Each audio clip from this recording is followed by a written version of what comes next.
What's up, guys? Welcome to week 2 of the Deskbound Athletic Mobility Challenge. Today I'm going to show you guys how to do day A without any equipment. So the first exercise in this is the knee over toe calf raise. If you don't have any equipment, for this one, all you really need is a wall. So you would use the wall like this. You're standing about an arm's length. You want to keep the chest upright. Bend the knees until the point where your heels are hovering. And then from here, you're just going to keep the knees bent and only move the ankles up. Now this should move your entire body up. If it's only moving your legs, you're not going to be doing much at all. So trying to get 25 reps here, squeezing for 2 seconds at the bottom, slowing your way down, squeezing for 2 seconds at the top, slowing your way down to the bottom, getting that stretch. I like to think about flexing my tibialis here to get a little bit more ankle stretch. 25 reps is great on 2 legs. That's the goal the actual goal is you want to work up to doing this 25 reps at a time on 1 leg. So being able to do that for 3 sets is a great target. That means you got really strong ankles. So 25 reps, 2 legs, work up to 1 leg, and trying to keep the knee bent the whole time. You're also going to get quite a pump in the quad. This is great for warming up before you do your squats. We're going to get or split squats, which we're going to get into here as the second exercise. So just working your way up to that. You could also work. If you feel like 2 legs is too easy, but 1 leg for 25 is too much, you could also work your way up. So do 10 each leg and then swap until you finish all 25. So the biggest mistakes that I see people make on this one is they don't keep their leg bent. They'll just kind of straighten out here, and as you see, that's mostly using the quad.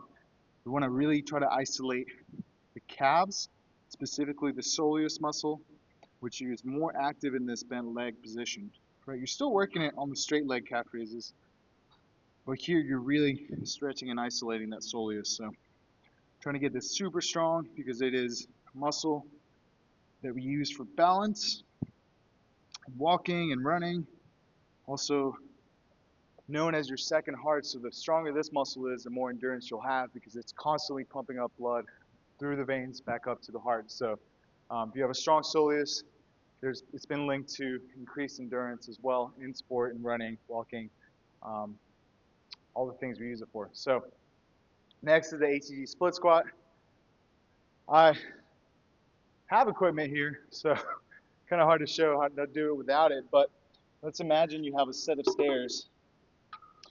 You can work your way up on those stairs from a high front foot elevation to the lower, and you basically don't need anything else aside from that. You might need to hold on to something, and you can use the handrail for that, right?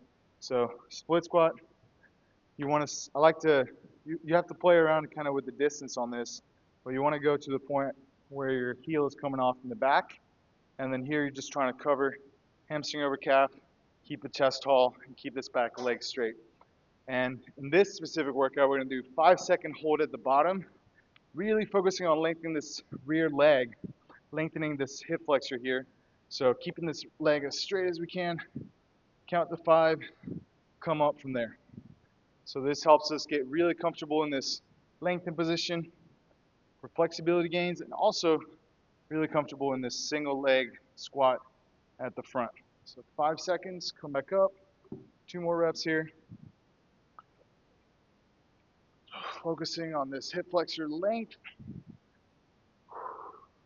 Getting a nice stretch here in the ankle as well. And then last rep.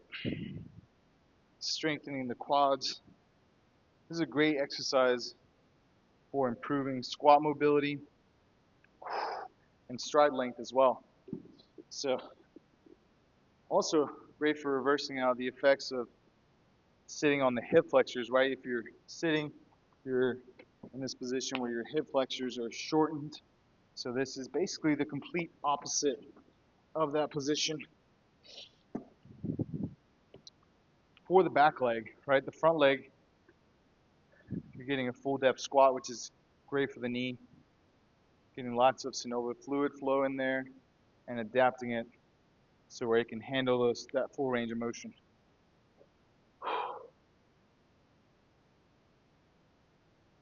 2 more reps.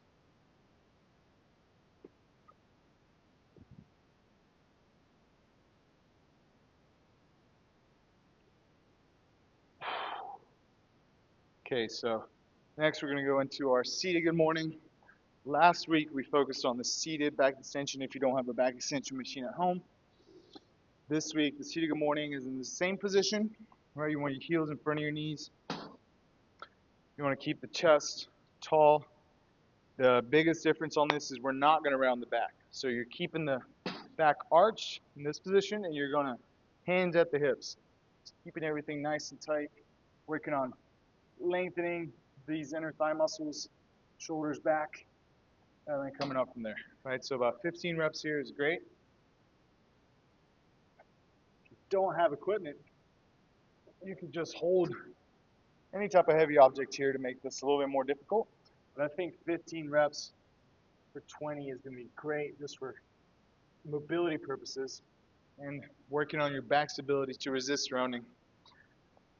So a good goal would be to, with the arms extended, shoulders back, to touch palms to the ground before coming back up.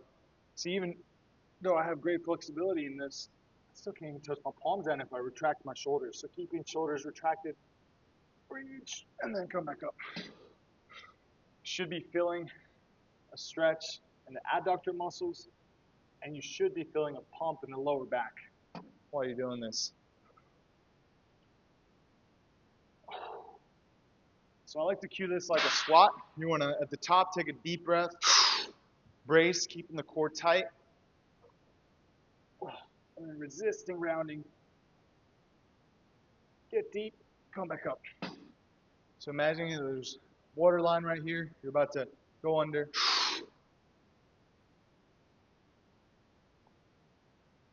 Hold it throughout the rep until you're on the way up past that water line.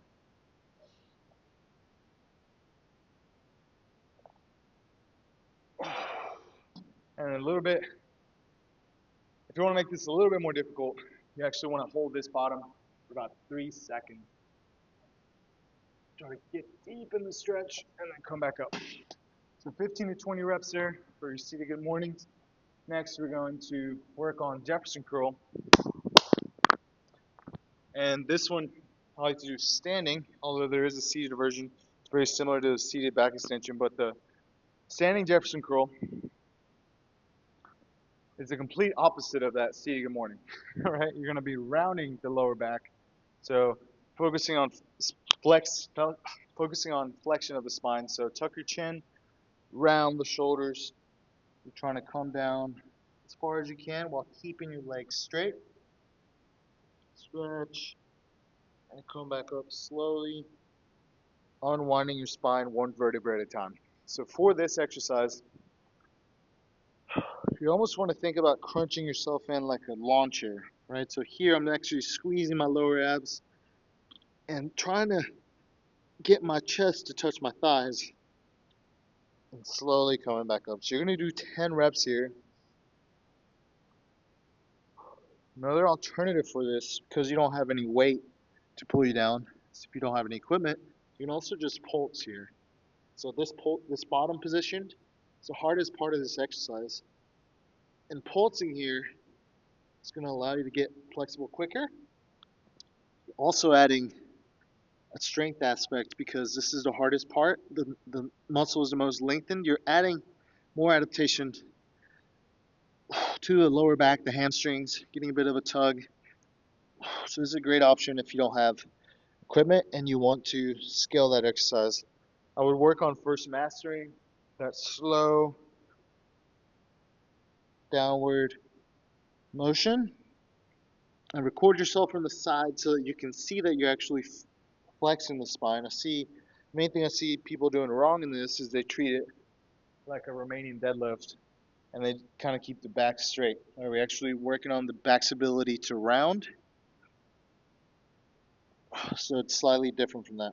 RDLs are amazing, don't get me wrong. We're going to be doing those later on in the program. And then the last exercise of our workout are bodyweight knee extensions. So again, sitting on your knees, and start as light as you need to. The way you would scale this is putting your hands here and using them to reduce the amount of tension in your quads, and then coming back up, right? So if you need to, you can use the hands. You can even use 2 chairs right here. Gently try to push back. The further back you are, the more pressure there's going to be on the knees, the more strengthening your quads are going to have, the more strength your quads are going to need to come back up.